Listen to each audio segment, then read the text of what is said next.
The midday sun beats with fury over the city of Nejep, the capital of Upper Egypt. Back in the year 3150 before Christ, it is a heat that feels like a punishment of those that dries your throat before you can complain. Between the adobe walls and the scraggly palm trees, life moves slowly, but there is a tingling of tension in the environment. To the south, the Scorpion King has begun a war. It is not just any conflict. It is the beginning of the end of a fragmented world. For centuries, the Nile Valley has been a mosaic of small kingdoms, tribes that fought for control of water and fertile land. But now a new ambition sprouts from the sands. A warrior king from the south is determined to raise the north forever. This is the story of how the first great power of humanity was born. The story of the origin of Egypt. How did a few mud villages manage to become the longest-lived empire in history? And what secrets do its ruins hold so that they still fascinate us today? Before beginning, I ask you to subscribe if you truly share this passion for history. If you want to discover the best-kept secret of the origin of Egypt, subscribe and comment from where you watch us. But this story that we are about to narrate, the origin of the first great power of the world, does not begin with pyramids or mummies, nor with the great avenues of Luxor or the treasures of Tutankhamun. The origin, the real spark, is much earlier between the mud and the reeds of some villages lost in the desert. To understand how Egypt was born, we have to go back some 7,000 years to the 6,000 before Christ. In that era, the Sahara was not the sea of sand that we know today. It was a green savanna full of lakes, grasslands, and game animals. The people lived in nomadic tribes, hunting and gathering, but the climate changed, as it has changed so many times in the history of the planet. The rains went south, the lakes dried up, and the vegetation disappeared. The people had to take refuge in the only place that still promised constant life, the Nile Valley. There the first stable villages were founded. Cultures like the Badarian around the 4,500 before Christ, where men learned to master decorated ceramics and to work native copper. Then came the Nagata culture, more complex, with its tombs rich in grave goods and its first indications of social hierarchy. They were small, independent communities, governed by local chiefs who fought each other for cattle, women, and land. But the river, with its predictable annual floods, gave them something that no other civilization of the era had: food surpluses. When the Nile overflowed between July and October, it left a layer of black silt that fertilized the banks. Farmers learned to sow and harvest without the need for rain. With food secured, the population grew. Villages became cities, and those cities needed a central government. What seemed like a simple fight for water was becoming the forge of a state. It was then, around the year 4000 before Christ, when the valley was divided into two large cultural poles that historians call Upper Egypt and Lower Egypt. Upper Egypt to the south was a land of narrow valleys of reddish mountains and warrior traditions. Its cities like Nejep and Nejen were poorer in resources, but more aggressive. Lower Egypt, the delta of the north, was an open swamp full of canals, papyrus, and aquatic birds. There, influences arrived by sea from the Mediterranean, from Syria and Libya. The differences were abysmal. In the south, they worshipped Horus, the falcon god, symbol of celestial power. In the north, they revered Set, the beast of the desert, god of the storm and chaos. Those of the north wore long hair, and those of the south shaved. They built their houses with different materials. What happens when two such different worlds share the same river and the same hunger for power? It happens that they clash. Archaeologists have found evidence of these struggles in tombs from the pre-dynastic period around the 3501 before Christ. Skeletons with war wounds, stone maces with scenes of naked prisoners, and the famous schist pallets, objects that were not only for grinding pigments, but became war propaganda. In the vulture pallet, for example, a king of the south is seen advancing over cities of the north with his banners, and then, in the center of this maelstrom appears a character shrouded in shadows and myth. In the year 3150 before Christ, a figure arises that would change the map of the world forever. Narmer. But careful that here the controversy begins. For the Greeks who wrote history much later, this man was called Menes. For the Egyptian scribes of the 26th dynasty, he was the unifier, the first pharaoh of the royal list. Modern Egyptologists argue whether Narmer was the same man as Menes, or if Menes was a successor, who finished the work, or if Narmer was Mens. But what matters is not the exact name, because what has come down to us is the image of a brutal conqueror.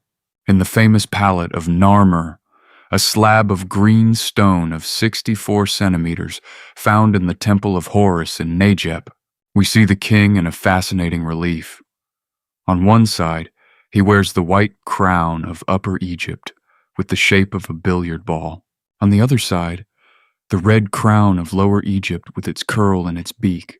It is the first time in the history of humanity that a king appears wearing the two crowns together in the same ceremonial context. The image is clear. There is no space for doubt. On the pallet, Narmer grabs an enemy of the north by the hair and raises the mace to break his skull. Above, the falcon god Horus holds a rope that passes through the nose of a prisoner who comes out of a symbol of land with papyrus. Narmer besieged the north, erased it symbolically, unified it by force under his scepter. But a state is not built only with violence.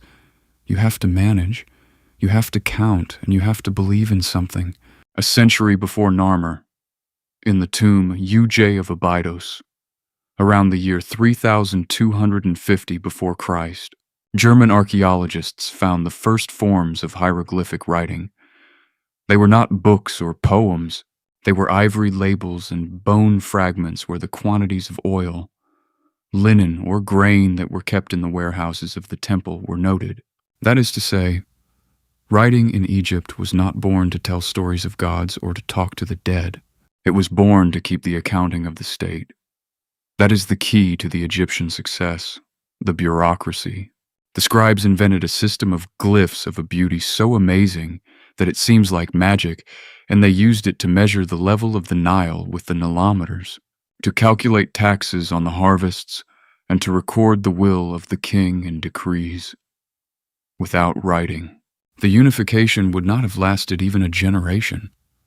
And speaking of the king, what made him so special? Why did the peasants of the Delta, who were free and had their own gods, accept to be governed by a stranger from the south? Because Narmer did not present himself as a tyrant. He presented himself as a god.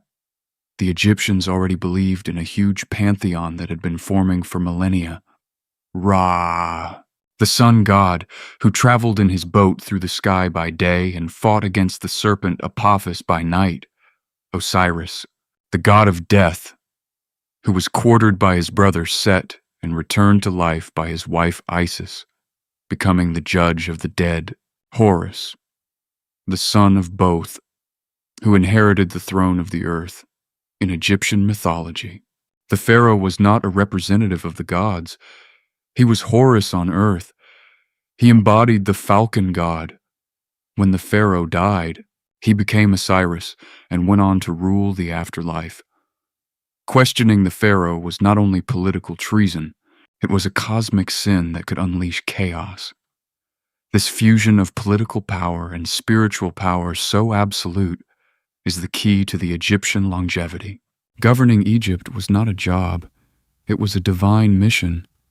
But careful, because here comes the first irony of this story, and I really like this point. This all-powerful state that had just been born was in essence a state in chronic bankruptcy.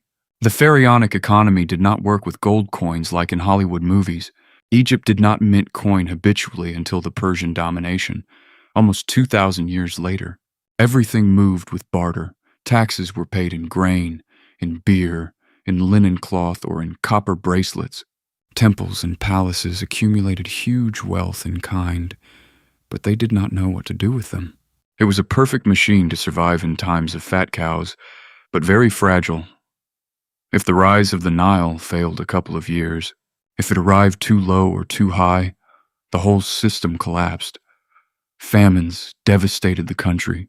People rebelled and the nomarchs, the governors of the nomes or provinces, became independent de facto.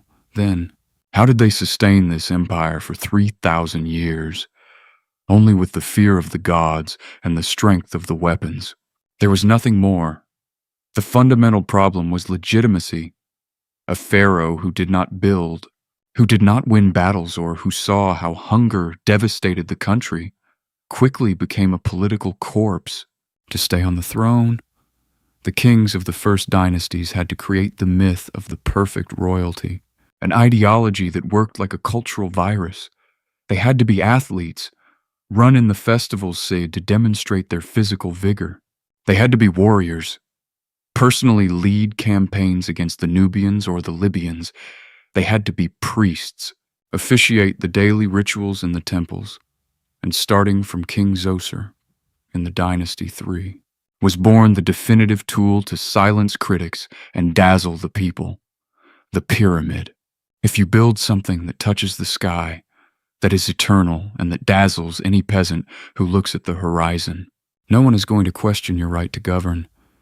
But let's talk about Zoser and his architect Imhotep. And let it be stated that Imhotep is one of those geniuses that appear very occasionally. He was not only an architect, he was a doctor, astrologer, vizier, and high priest. He lived around the year 2701 before Christ, and it occurred to him something that no one had done before. Instead of building a mastaba, which was a rectangular tomb of adobe, he stacked mastabas smaller and smaller, one on top of the other. Thus was born the stepped pyramid of Saqqara, the first great construction of stone in history, 62 meters high. It could be seen from almost any point in the valley. The psychological effect was brutal. People thought that Zoser had found the formula to go up to heaven. And not only that, Imhotep was deified centuries later, converted into the god of medicine. That is what happens when you do your job well. They turn you into a myth. While the king built his tomb, the people were dying of hunger. Not exactly, but the sacrifice was enormous. Thousands of peasants worked in the limestone quarries of Tura or in those of granite of Aswan, when they should have been harvesting their fields. The 4th and 5th dynasties, the great builders of the pyramids of Giza, brought the economy of the country to the limit. The Pyramid of Cheops, for example, the Great Pyramid has 2,300,000 blocks of stone, each one with an average weight of 2.5 tons. Only in transporting that material from the quarries to the plateau, decades of forced or voluntary work were needed.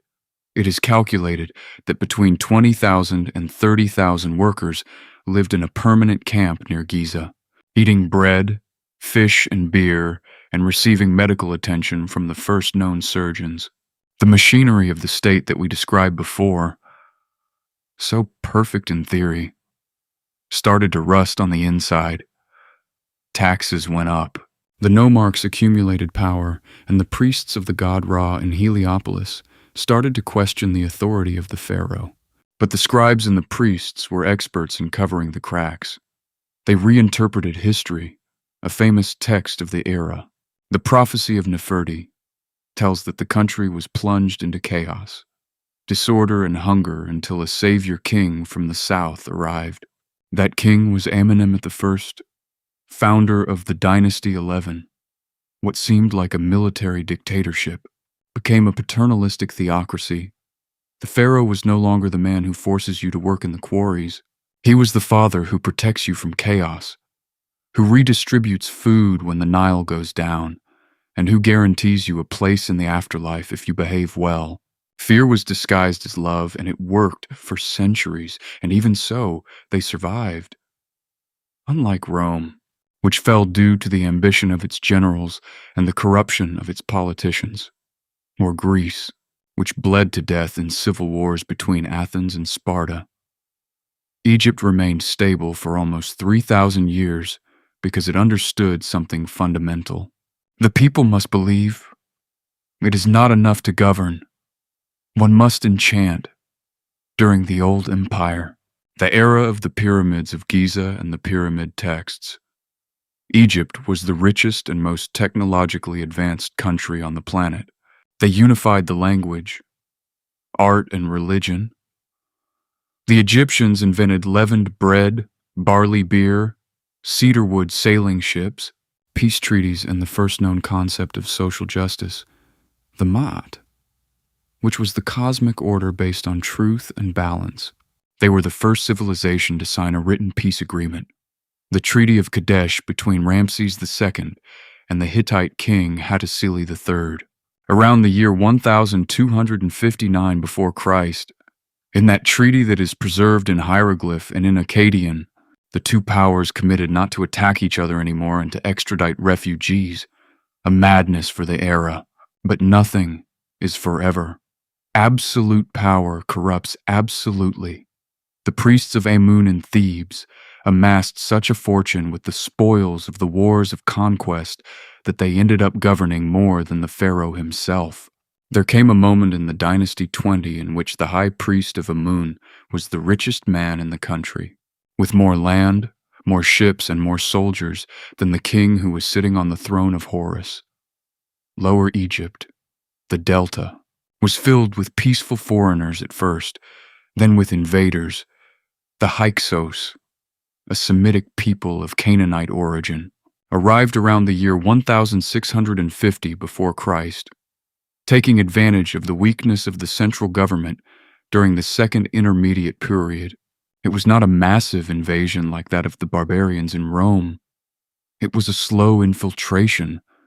They took control of Avaris, the capital of the Delta, and brought with them a revolutionary technology, the horse and the light war chariot. The Egyptians, who only had donkeys and heavy ox carts, could not face them. They governed the north of Egypt for more than a century, and in the middle of this chaos arose a dynasty of resistance in the south. In Thebes, the prince Sekenenretau II, a young man full of rage, tried to expel the Hyksos. His mummy, which has been found, has multiple wounds on his head produced by axes and spears of the Hyksos type. He died on the battlefield with his skull broken. His son Kamos continued the war, but also died young. And then came his brother Amos, who completed the reunification around the year 1550 before Christ. Amos not only expelled the Hyksos, but pursued them to the south of Canaan, founding the new empire, the most glorious and militaristic stage of Egypt. The pharaohs of the Dynasty 18 were no longer satisfied with governing the Nile Valley. They wanted a global empire. Here is where one of the most fascinating and contradictory characters of Egyptian history appears. A woman in addition, Hatshepsut. She governed as pharaoh, not as regent queen, around the year 1479 before Christ. When her stepson Thutmose III was small, she appropriated the throne and had herself portrayed with a fake beard, bare-chested and with the double crown. She built her funerary temple in Deir el-Bahari, an architectural marvel carved into the rock. She organized a commercial expedition to the land of Punt, current Somalia or Eritrea, to bring incense and myrrh, and yet, after her death, her stepson Thutmose III, who became the Napoleon of Egypt, ordered to erase her name and her images from all the monuments. Why? Out of pure personal revenge, or because he wanted to erase the stain of having been governed by a woman. History punished her for 3,000 years, but today she is one of the most admired pharaohs. Then came the mad pharaoh, or the first monotheist in history, according to how you look at it, Akhenaten. Around the year 1350 before Christ, he ascended the throne as Amenhotep IV, but decided to change the entire religious system of Egypt. He prohibited the other gods, closed the temples of Amun, and established the exclusive worship of Aten, the solar disk. He changed his name, moved to a new city in the middle of the desert called Akhetaten, or Amarna, and lived there with his beautiful wife Nefertiti. Meanwhile, the empire was crumbling. The Hittites were advancing in Syria. The Canaanites were rebelling, and the Assyrians were threatening. Akhenaten did nothing. He only wrote hymns to the sun. In the end, he died, and his whole project was erased by his successors. The priests of Amun recovered the power and condemned Akhenaten to oblivion. He only survived because his tomb was found in the 19th century. And then the icing on the cake. Tutankhamun, a boy who ascended the throne at 9 years old and died at 19, probably from sepsis due to a broken leg. He did not do anything relevant in his life. His merit was that his tomb, the number 62 of the Valley of the Kings, was not looted in antiquity because it remained buried under the rubble of the tomb of Ramses VI. When Howard Carter opened it in 1922, he found a treasure that dazzled the world, the famous gold coffin of 110 kilograms, the funerary mask of 11 kilograms, chariots, furniture, clothes, food. But watch out. That is not the norm. The great pharaohs like Ramses II or Thutmose III had much larger tombs, but they were emptied by looters. The luck of Tutankhamun was his political irrelevance. And speaking of Ramses II, the great Ramses governed 67 years from 1279 until 1213 before Christ. He had more than 100 children. He built more temples and statues than any other pharaoh. He faced the Hittites in the Battle of Kadesh, which he himself took charge of presenting as a great victory, when in reality, it was a tie. He signed the oldest peace treaty in the world. He filled the country with his granite colossi, many of which had inscriptions that said that he was the chosen one of the gods. But in the end, the new empire was wearing out. The so-called Sea Peoples, a coalition of pirates from the Aegean and Anatolia, raised the coast of the eastern Mediterranean around the year 1200 before Christ. Destroying the Hittite Empire and the Canaanite cities, Egypt resisted. But it was so badly wounded that it entered the Third Intermediate Period, a long era of political fragmentation, civil wars and foreign domination. The Libyans, the Nubians, the Assyrians, the Persians all took turns governing Egypt during the last 1,000 years of its pharaonic history. The Nubian kings of the Dynasty 25 were those who tried to restore the old traditions and built more pyramids, but small and steep in current Sudan. The Assyrians, with their cruel army, looted Thebes in the year 663 before Christ. The Persians in the year 525 conquered Egypt and turned it into a satrapy of their immense empire. The last great moment of glory was with Alexander the Great, who arrived in the year 332 before Christ. He was received as a liberator and founded Alexandria, the city that would become the intellectual lighthouse of the Hellenistic world. And in the end came Cleopatra. Cleopatra VII, the last pharaoh, was not Egyptian by blood. She was Greek, descendant of Ptolemy, one of the generals of Alexander. But she presented herself as the reincarnation of the goddess Isis and learned the Egyptian language, something that none of her ancestors had done. She allied with Julius Caesar to recover the throne that her brother had stolen from her. Then, after the death of Caesar, she allied with Mark Antony and had children with him. But destiny is capricious. In the year 31 before Christ, the fleet of Antony and Cleopatra was defeated by Octavian at the Battle of Actium. A year later, Octavian arrived in Alexandria. Antony committed suicide badly, falling on his sword. Cleopatra tried to negotiate, but seeing that Octavian wanted to take her to Rome in chains to parade in his triumph, she preferred death. According to the legend, She had herself bitten by an asp, a poisonous snake. With her died the Ptolemaic dynasty, and Egypt became one more province of the Roman Empire, the granary of Rome, a colonial appendage exploited by its conquerors. Did Egypt die then? No, of course not. As happens with good stories, the idea is not erased with a date on a calendar. Egypt transformed as water transforms into steam, but it did not disappear. The Egyptian obelisks, those granite monoliths that crowned the doors of the temples, are today in the squares of London, New York, Paris, and Istanbul. The Needle of Cleopatra, which had nothing to do with Cleopatra, stands next to the Thames and in Central Park.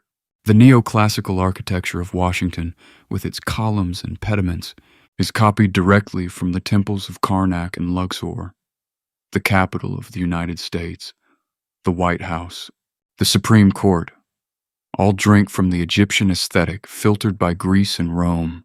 The writing that was born to count sacks of grain and label jars of ointment became the Phoenician alphabet, then into the Greek. Every letter that you see, every word that you hear in this audio, carries the DNA of those scribes sitting on their crossed legs with a reed brush and a little bit of black and red ink. And that capacity to amaze the world, that mixture of power, mystery, and devotion that the Egyptians mastered like no one else, continues to be present in every mummy movie that we see at the cinema, in every exhibition of pharaonic treasures that fills museums, in every history book that sells millions of copies. The fascination for Egypt is not a modern whim. It has been going on for 2,500 years. The Greeks themselves, like Herodotus, were amazed when they visited the Nile Valley in the 5th century before Christ. He said that Egypt was a gift of the Nile, and he was right, but he fell short. Egypt was a gift of necessity, of human intelligence, and of an iron will to build something that would last longer than a human life. The pharaohs knew that they were going to die, like everyone else. What they did not know is that their ideas about power, religion, and order were going to survive not centuries, but millennia. Egypt was a mirage that became a reality for more than 3,000 years. King Narmer, that man of the stone palette who killed his enemies with a mace, managed to make the mud become an empire, and that empire survived the end of the known world. Every time we look at the sky looking for answers about destiny, or when we want to leave an eternal mark with our works, or when we try to impose order on chaos, we are repeating the same gesture that those first pharaohs practiced under the scorching sun of the desert. The Nile continues to flow today with the same strength and the same silt as then, although modern dams have domesticated its rise, and although there is no longer a falcon god sitting on a throne of gold in the city of Memphis. The shadow of Egypt continues to be long enough to cover the whole planet, because there are empires that conquer territories, and there are civilizations that conquer the future. Egypt did both things, and that is why, when someone asks where we come from, you do not have to look only at Athens or at Rome. You have to look to the south, towards the river that is born in the heart of Africa and dies in the Mediterranean,